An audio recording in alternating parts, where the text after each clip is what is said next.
Welcome to Get Rich Education. I'm your host, Keith Weinhold. Newly minted doctors come out of medical school with hundreds of thousands of dollars in debt.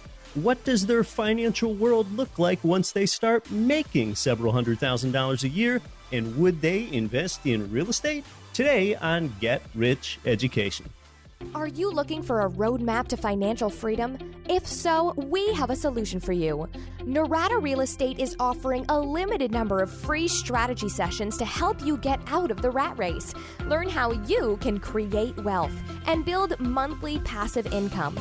To set up a time with one of our knowledgeable investment counselors, simply go to noradarealestate.com.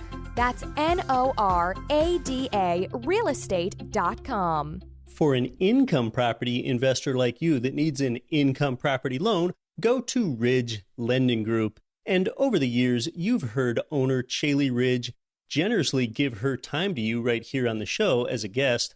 Ridge provides investment property loans in almost every U.S. state, and you're going to find out how they've helped more Americans realize their dreams of financial freedom through real estate than any other mortgage lender in the entire nation when you get started at ridgelendinggroup.com.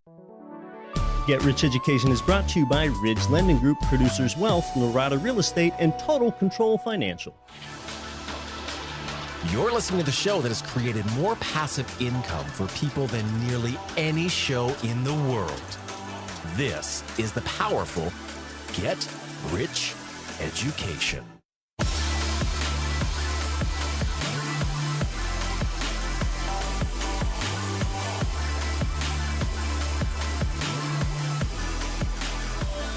Welcome to GRE, from Frankfurt, Germany to the Germantown section of Philadelphia, Pennsylvania, and across 188 nations worldwide. I'm Keith Weinhold, and this is Get Rich Education. So recently, I struck up a conversation with a newly graduated medical school student. He had completed med school and his residency, and he was about to head off to begin work as a doctor in a month or two. There we were, chatting away inside an REI outdoor clothing store, as it was, and I learned that he was coming out of school with some substantial debt, as you would expect. In fact, he let me know that he had $450,000 in educational loan debt.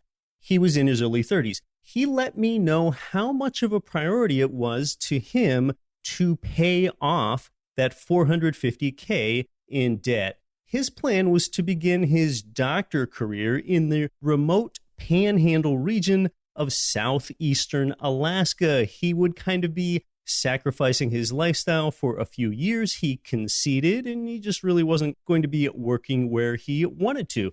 But by working in that remote place, he was going to make a higher salary, is what he told me. And that way he figured he could pay off his student loan debt in just 3 years by working in a remote part of Alaska. Now, I can't call that educational loan debt good debt because that is debt that he needs to repay himself. Additionally, student loan debt is one of the few debt types that cannot be written off in bankruptcy, but I think he found it insightful when I gave him some perspective. He told me that the loan interest rate that he was paying was 6.8%, and I believe that rate was fixed for quite some period of time. I let him know that if the rate of inflation is just say 3%, that his effective cost of capital is then just the 6.8% interest rate minus 3% inflation, or just a true 3.8% cost of capital.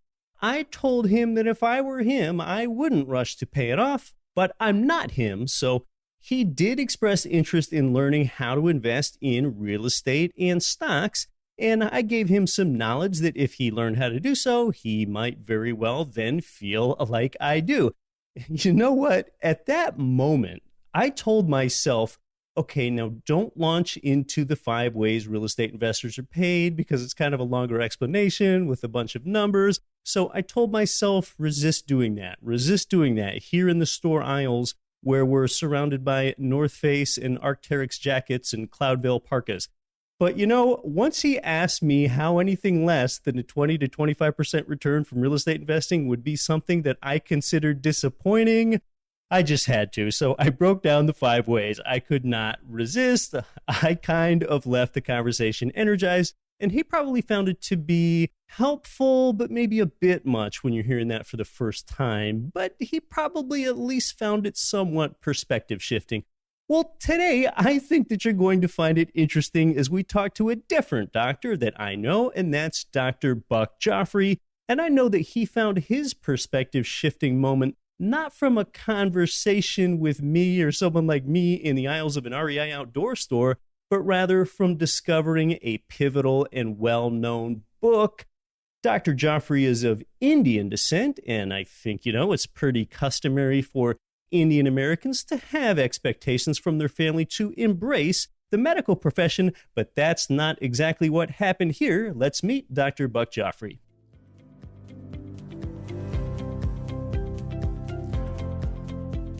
Today's guest is a medical doctor. He's a surgeon, and he's really now turned into a serial entrepreneur, asset manager, and podcaster. He is no longer a surgeon. He finished his surgical training in 2008, and he had a negative net worth at that time 10 years ago. But since then, he's started multiple 7- and 8-figure businesses and amassed a substantial portfolio of investments in the real estate, energy, internet, and healthcare sectors. He's also a financial educator and best-selling author. Welcome to Get Rich Education, Dr. Buck Joffrey. Thanks for having me, man. Hey, it's so good to have you here. So tell us about it, Buck. After medical school, as you were kind of coming up as a young doctor, now you were finally making some money after being in school. Just tell us what that was like, and if you had a lot of medical debt to address, or what your life felt like at that time when you finished your surgical training back in 2008. It was a little bit more abrupt, I would say. What happened was that I finished in 2008, and at that point, I was a surgical resident. I had debt, probably 6-figure debt. It never really dawned on me that was going to be a big issue because I knew I was going to make some decent money, probably mid-6 figures and stuff like that. But the bigger issue for me, I think, was that when I came out of training, I had something unique happen, a big transition where I was a very academic guy. I used to write a bunch of these academic papers. I had all these papers in the journals of neurosurgery and head and neck surgery and all this stuff. And then I kind of got burned out towards my last year because I realized I really just didn't like the hierarchy of medicine and everything involved with that. Everybody's seen these kind of shows and, how the doctors and residents and, the attendings and the residents, those interactions. And I really just had enough. And I also felt like, academics was sort of the same way. It's always about trying to schmooze with editors and, politics and stuff like that. Yeah. When I finished, I was at a really weird place where I was sort of giving up on this thing that I'd always imagined that I'd go on to be a chairman at some, university or something like that. And I was certainly on that track. And then I got married the day after residency graduation, and my wife and I went to Mexico. And on the way back, a week later from our honeymoon, I found this book. Literally, Keith, this is totally random, right? I am in a dingy Puerto Vallarta airport bookstore, and there's 3 books there, right? and 2 of them are with guys with long, hair, who are all ripped and, some kind of weird novel like that. And then there was Cash Flow Quadrant. There's Robert Kiyosaki. So I had no interest in money at this point. I always fancied myself sort of a guy who was, above that. You've heard that before, right? Too smart or too professional or too academic to be worried about money. Sure. That was me. And so I picked that book up. I read it on the flight home to Chicago, and I came off that plane a different human being. It was like this lightning struck me. And I went through a massive transformation where I just was like, I am an entrepreneur. This is talking to me. I want to be an entrepreneur. That's where my life changed right then and there. For those that don't know, we're talking about Robert Kiyosaki's book, Cash Flow Quadrant, which was essentially a successful follow-up to his landmark book, Rich Dad, Poor Dad, which was published just a few years earlier than that. So, Buck, you found this book at an interesting time. You're a new medical doctor, and at the same time, you're kind of feeling that what you're supposed to do and what you wanted to do professionally are beginning to diverge. I got very lucky in that because I don't think that happens to a lot of people who are on this academic, highly successful track. If you look at the way the system is built, Keith, you've heard me talk about this before, but the education system, which you and I both agree is a little bit of a not a great setup for success in life for a lot of people.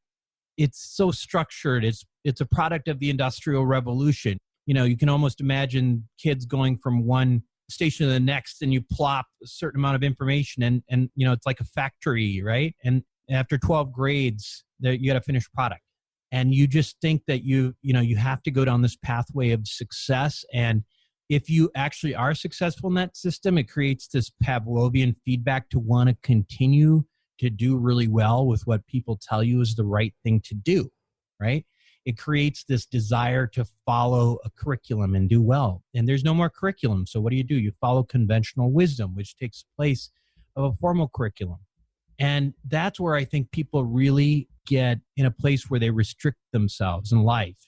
And conventional wisdom in so many ways, right? Like, what do? We get a job.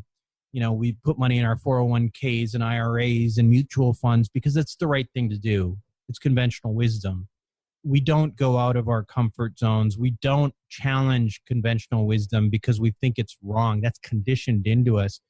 And the more successful you are in the school system, the harder it is to break away from that paradigm. And that's where I was. And luckily for me, I was able to break away. And most people correlate a successful surgeon just with being a successful person and a valuable person. You're obviously helping people. And Buck, after medical school, when you were coming up as a young doctor, you were starting to make some good money.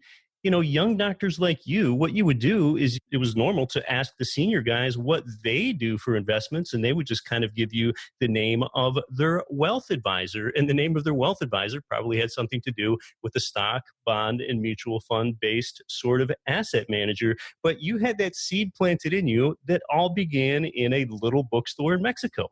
Pretty much, yeah. And what else happened to me was that in retrospect, my dad was in real estate my entire life growing up. I came from upper middle class background. I mean, I certainly didn't want for anything. I think my dad was my dad is still, he's almost 80 years old, but he's still your typical sort of bootstrap real estate, single family house, duplex guy to the extreme, right? He was the guy who was getting all the phone calls, and like our phone would ring nonstop at home, and it was, tenants, toilets, termites, right? And I didn't want anything to do with that. It wasn't even on my radar. It was something like my dad did, but I would never do myself.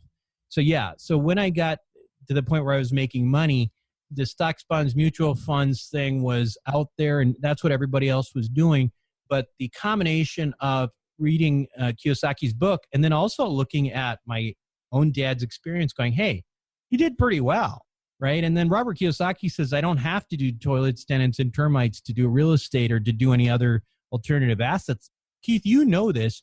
Some people, when they make that decision to go to the dark side, our side, right? Like to the real estate and real asset side, they feel like they are doing something wrong, right? They are programmed to believe in, the gospel of Wall Street so deeply that until they start really doing well in real estate and they've really shown it, they have this fear of doing something wrong. Luckily, I didn't have that because I was like, well, I guess my dad did it. I mean, the phone was ringing all the time, but we didn't have any problems paying the bills. So. Yeah, and I think you'd agree we're actually on the light side of the force here as a real estate investor, doing good in the world, providing people with good housing. But yeah, Buck, it's kind of like people need to unlearn before they can learn. When you're a young doctor coming up, you're working hard. It seems pretty fun and pretty interesting and even intoxicating to make a lot of money for a change after you've been in school for so long. And you probably got your head down and you don't have a whole lot of time to learn about investing. And, you might just hear some of these conventional nuggets sprinkled in. Maybe one of the conventional nuggets is how mutual fund investors, for example, get excited about the rule of 72. I think you all know what the rule of 72 is. You take the number 72, You divide it by your annual return. Say your annual return is 10%, and 72 divided by 10% equals 7.2 years. That's the number of years it takes you to double your money. Therefore, if your rate of return is 6, 72 divided by 6 means it takes you 12 years to double your money. That is pretty simple. That is pretty conventional. That is pretty accepted. And when you're so busy at work, it's just easy to hand over your money to somebody else and not really take control of what you're doing. Yeah, absolutely. I mean, there are so many problems with that. First of all, as you talked about mutual funds, and we use the rule of 72, and we're saying 7% because that's like maybe some sort of historical average. But if we look at the last, 3 decades, average mutual funds have returned somewhere between 3 and 3.5%, which is, maybe a touch above inflation. So in real dollars, what you're looking at is probably about 1% growth or better on average with mutual funds. So really, you're talking about 72 years to double your money. And that's just the reality. I talk to people all the time who are finally coming to the light side, as he said, who part of the reasons they do it is they say, well, gosh, I've been, I keep hearing about how this stock market is off the charts, but for some reason I'm only like barely gaining anything on my portfolio. Yeah.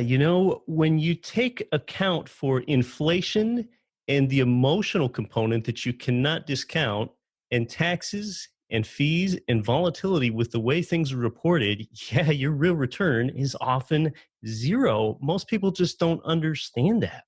Yeah, and it's unfortunate because I guess it goes back to the idea that we are programmed to trust. We trust in the curriculum. We trust in conventional wisdom. And the problem with that is that conventional wisdom is often wrong. We have found that throughout history, right? We found that, in fact, the world was not flat. And as you know, there's this whole thing back. There was something when we were growing up. I'm probably a little bit older than you. I'm 44 years old, but I remember growing up, and you'd see that food pyramid up in class, right? For most of what you're supposed to. Like 80% was supposed to be carbohydrates, and then, you kind of move back. We found out recently in the last few years that whole food pyramid was based on some research that was done by Harvard scientists back in the 50s that was funded by the sugar industry. And what they wanted to do is they wanted to downplay the role of simple carbohydrates and sugars in cardiac disease. And so that's where the food pyramid came out from, and it influenced an entire generation of people's eating, and presumably, a lot of cardiac disease and obesity. And again, it just goes back to the idea that not only can conventional wisdom be wrong, but it can be affected by special interests such as Wall Street, and it may not be good for your health. Well, I love those references. The fact that people believed the world was flat, the fact that people believed in the food pyramid. And, those things are accepted and perpetuated and recirculated for a couple reasons. That's what people have always believed. And also, when everyone else around you believes that same thing, for example, mutual funds are a good thing to invest in, it's very difficult to change. It's very difficult to unlearn. Buck and I are going to come back and talk about that more. You're listening to Get Rich Education. Our guest is Dr. Buck Joffrey. More when we come back. I'm your host, Keith Weinhold. Finally, Total Control Financial gives you checkbook control of your 401k and IRA money to invest in real estate. It's time to get your retirement money into your own checking account, but you've got to avoid the little-known tax that you'll pay with any self-directed IRA. Instead, it's time for the QRP. Learn more and get a copy of the QRP book by text messaging the letters QRP to 72000. That's text QRP to 72000. MC Laubscher is the host of the top-rated business and investing podcast, Cash Flow Ninja, and also the president of Producers Wealth. Producers Wealth assists people in creating, protecting, and perpetually multiplying wealth in any economy through creating processes that help them increase their production, provide them with liquidity, passive income generators, and opportunities for enormous growth. Learn more about their time-tested and proven systems at yourownbankingsystem.com. This is Entrepreneur on Fire's John Lee Dumas. Don't follow money. Make money follow you with Get Rich Education.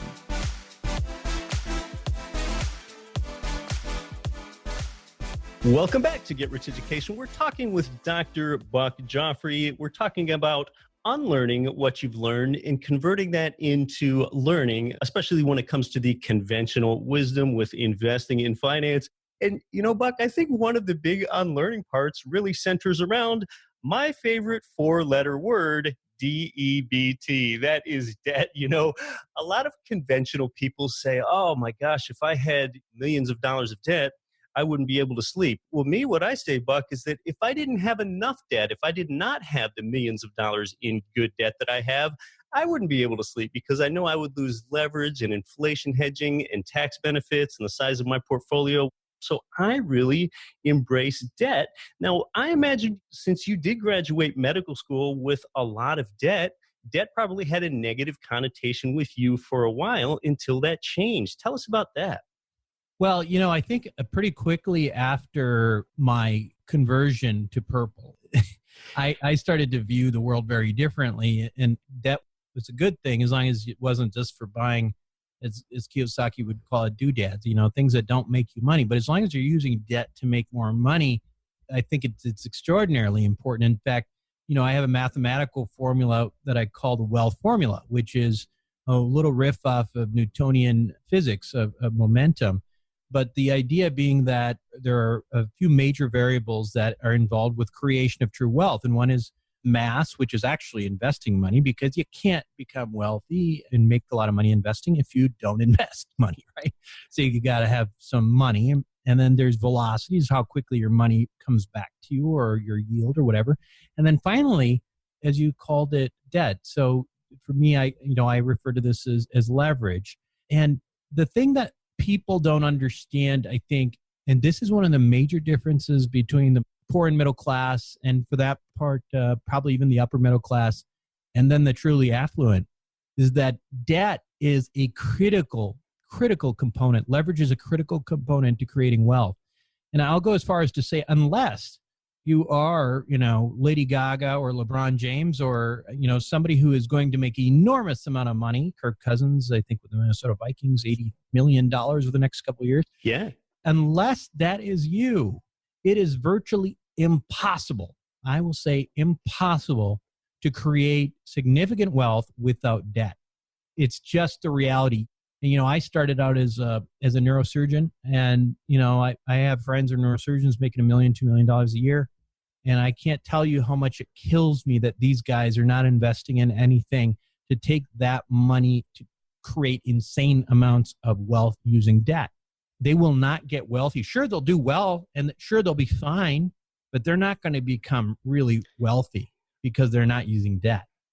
That's right. And most people have a negative connotation with debt that come from the conventional consumer credit world. And that's because they've been trapped underneath debt because their first debt was, their first 8-year-old used Ford F-150 pickup truck that they bought and owned and had to make payments on and had to work for. They weren't on top of debt. When your debt's reliably outsourced to others, now you're on top of debt. You're not trapped underneath it where you had to make those debt payments on your Ford F-150 truck since that was the first substantial debt. If you hear that someone has millions of dollars in debt, and I'm one of those people, I myself, decades ago, I thought, oh, that sounds terrible. I would never want to be that person. And I think when you grow up, you learn that you would need to be pretty well off in order to have millions of dollars in debt. Right. And, to give an example of what we're talking about here, debt and leverage is, say you buy a $1 million apartment building and you put a $200,000 down payment on it. Well, if your $1 million apartment building gives you a 10% return after a year, okay, your $1 million apartment building just went up to 1.1 million, but the $200K down payment in equity that you have in the property just went up to $300K. That's a 50% gain on your $200K payment, even though your building value only increased 10%. That's because you're leveraged 5-to-1. You got a return on both the money you put down and the $800K borrowed from the bank. That's exactly how debt helps make people wealthy right there. Yeah, I mean, literally, I have a couple of buildings I'm selling right now, and they're, smaller apartment buildings in the Chicago area. All in, I was in probably about $250,000. I'm going to walk away with just over $1 million profit. So that's just in the course of 3 years. And it's because of leverage. And it's also because of, it's a good timing on the buy too. But leverage appreciation is very powerful. The other component of it, I think, that is equally important for people to understand is this concept that debt does something else that most people miss out on. If you have debt over time with inflation, that debt gets eroded. And that's a really, really important thing. And I don't know if I'm saying it in a way that's well understood, but what I mean by it is the value of $100,000 today is a lot more than it will be probably 20 years from now. So if you've got debt of $100,000 today, 20 years from now, it's almost nothing, right? I mean, it's going to be nothing compared to the value of probably whatever you own because of inflationary forces. And that's, I think, something that most people miss out on. And it's really, really important. It's almost like being able to print your own money. I am so glad you brought that up because so few real estate investors understand that. Inflation impoverishes savers. At the same time, inflation enriches debtors for just that reason. Absolutely. The idea of avoiding debt, good debt, in times where inflationary pressures are high, such as now, is crazy. You know, you're in a situation right now, I think most people, conventional economists and people who are always saying that we're in trouble, all seem to agree that, you know, at the very least, we're going to have an acceleration in inflation. And to you, what that means as a borrower, that's good news, right? Because the more debt you have now in today's dollars, that means that debt is going to be worth less in real dollars over time if you hold good debt. To some people, they think inflation means higher interest rates, and those two are positively correlated. But what a lot of people neglect to consider is inflation inflates away the weight of your debt at the same time. It's pretty interesting. Debt makes most people poor. Understanding debt makes you wealthy. Another good example of why that's the case, because sometimes this is hard for people to understand, is what's the whole reason why the government wants inflation in the first place? Why does the Fed have targets of 2% inflation? Because they have a ton of debt. Because they have debt. So they're trying to erode their own debt. In fact, they have to. And so that's why far more than inflation, the Fed fears deflationary forces. They'll never let that happen, right? You just never will have that. They will fight tooth and nail to prevent any sort of deflationary movement, because what that does is that forces the economy to truly grow, for GDP to truly grow, which it may or may not. But at the very least, if you've got inflation growing, you've got nominal GDP growth, and that helps to pay off the debt. The United States is the greatest debtor nation in the history of the world, with now $22 trillion in national debt. Well, what's the most politically expedient way to address that debt? It's not to default and walk away. It's to inflate and diminish that purchasing power of the dollar. That way, it gets easier for us to pay back our debts to China and everyone else. So basically what you're doing is then you as an investor are aligning your interests with what your nation's monetary policy is. Yep. Do what they do. Don't listen to what they say. Do what they do, right? Follow what they do. If you do that, you're probably going to be okay. That's right. You are not powerful enough yourself, the listener, to change central banking policy. I'm not either. Buck isn't either. So just kind of align your interests with what they're doing. Exactly.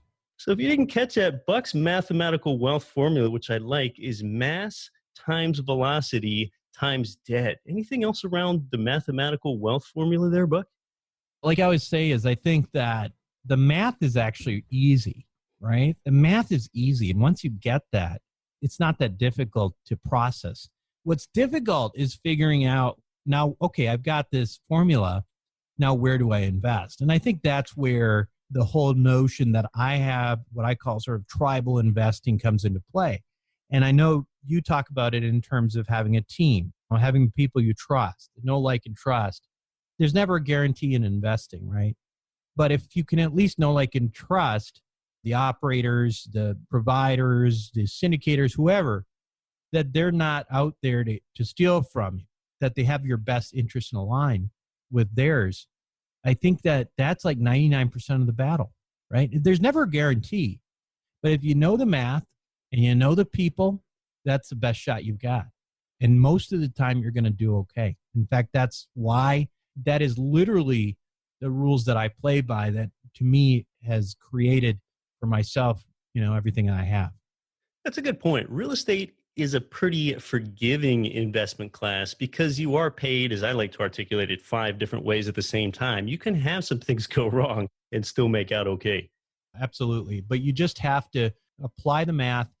I always talk about the first time I ever tried to buy an apartment building. And, I read our common friend, Ken McElroy's book, ABCs of Real Estate. Yeah.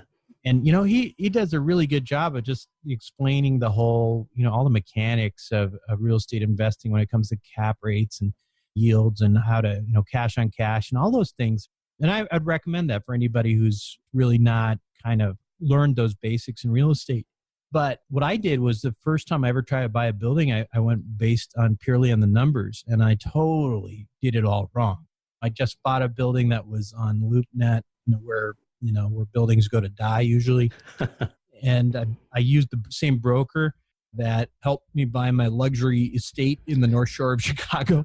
Oh, boy. A D-class building in the south side of Chicago. I mean, I did everything wrong and I lost money. So the point is, you got to know the numbers. The numbers are pretty easy. Then it just becomes like trying to figure out, listen to Keith or any other people that around you that like, and trust that are doing well. This is a team sport. And don't try to go out at this alone right away, especially if you're a beginner, because there's a good chance somebody's going to be out there to just kind of take your money. So, well, that says so much about the strength of the team. The agent that sold you your luxurious home in Chicagoland was not the same agent you should use to buy an apartment building on the south side of Chicago because it looked good on a pro forma, but that's where you're running into the old, you've got physical occupancy, but economic vacancy idea. Exactly. Well, Buck, you've got a podcast. It's called Wealth Formula. You've got a great voice and a good network. Tell us about that. Yeah, Wealth Formula podcast it's about a year and a half old or so. And it is, I wouldn't call it a real estate podcast. I would call it an investing podcast. I mean, I talk about real estate. I talk about other avenues that people don't know about, whether it's life insurance products. I talk about a number of things that typically what you would consider non-traditional. What I like to focus on is that I'm in a unique position where I'm straddling the worlds of, the upper middle class doctor guy and the more affluent, the ultra wealthy. I have a lot of contacts in that area. And so I'm constantly learning from those people. And so what that's created is this ability for me to bridge that world with, for the most part, a lot of accredited investors. I mean, I think my show, it's good if people generally want to learn about non-traditional investing, even real estate, but outside of real estate as well. But it's really geared to accredited investors, people who maybe you make a couple $100,000 a year.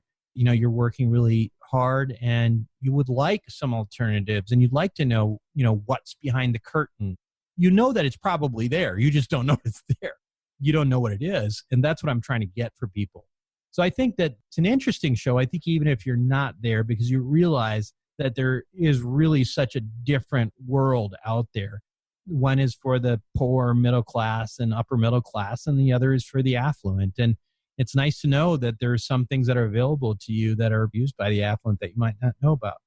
So Buck talks to more upper class people, and Buck's really an expert at pairing that demographic and those people that have a conventional investing mindset and introducing them to the investments of the ultra wealthy.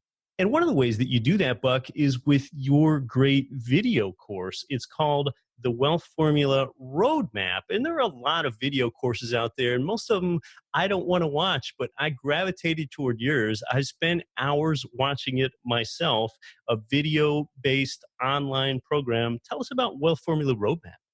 Keith, when I made that pivot back in 2008, 2009 with the Kiyosaki book, like a lot of people, I had that aha moment, that lightning just struck. And I read it and then I was like, okay, now what, right?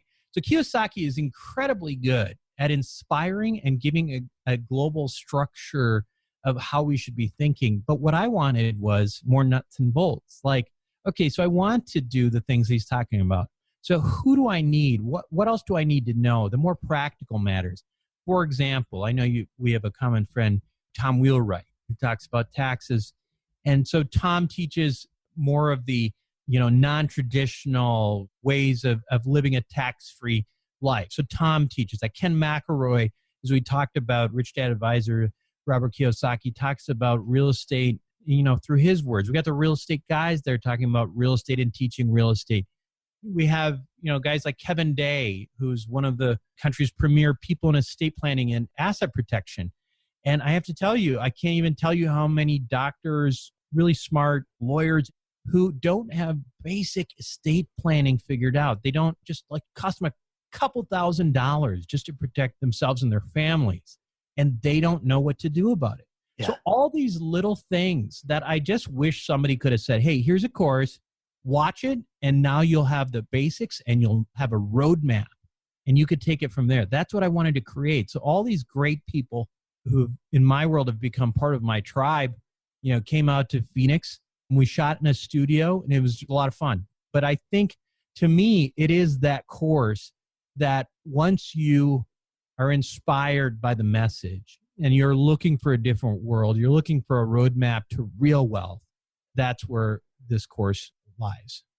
Yeah, and I don't know if you caught that, but yeah, Tom Wheelwright, Ken McElroy, and Russell Gray are in the video modules there with Buck Joffrey, so you can learn from them directly. Again, that's called Wealth Formula Roadmap, and I'll send the link to you, our newsletter subscriber, here in just a few days. Buck Joffrey, it's been so good to have you. Thanks so much for coming on to Get Rich Education. Thanks for having me, Keith.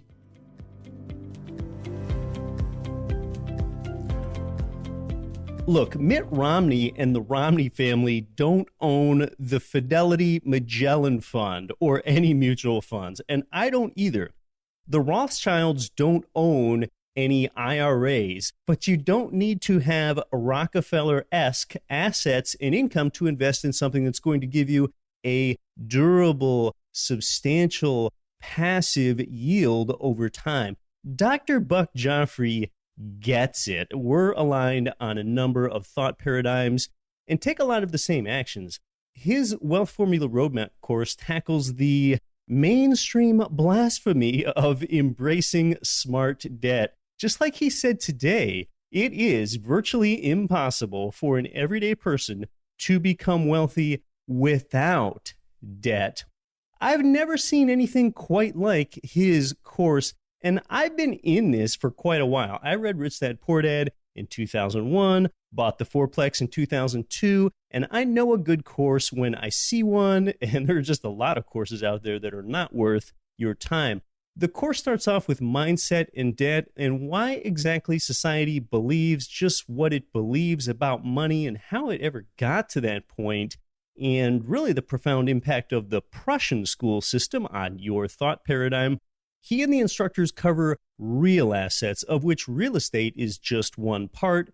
It's the way to learn how to build real wealth, the kind that will sustain itself for generations. And he's really been obsessed with kind of cracking the code on how the wealthy think and how they invest. The strategies that he uncovered and practiced in his own life, not just theory, really form the basis of the roadmap that you'll learn in this course. One of your big takeaways will be the 7 criteria that you learn to develop your own paradigm-shifting personal investment philosophy. That's really valuable. Dr. Joffrey and I are just aligned with how we think in a lot of places. I'll leave the link so that you can check out that course in the show notes. I'll also send it to you, our newsletter subscribers, shortly. If you'd like our free wealth building newsletter, just sign up at GetRichEducation.com. I appreciate your listenership so very much. Until next week, when I'll be back right here to help you build your wealth, don't quit your daydream. Nothing on this show should be considered specific, personal, or professional advice. Please consult an appropriate tax, legal, real estate, financial, or business professional for individualized advice. Opinions of guests are their own. Information is not guaranteed. All investment strategies have the potential for profit or loss. The host is operating on behalf of Get Rich Education, LLC exclusively. Ranked by Forbes as one of the fastest growing cities, Orlando, Florida has a big and diverse economy, yet still features affordable rental properties that cash flow. Our boots-on-the-ground turnkey provider, Greg Bond, wrote a special report to help you discover the amazing market of Orlando. Request your free copy today. Visit GetRichEducation.com/Orlando. That's GetRichEducation.com/Orlando.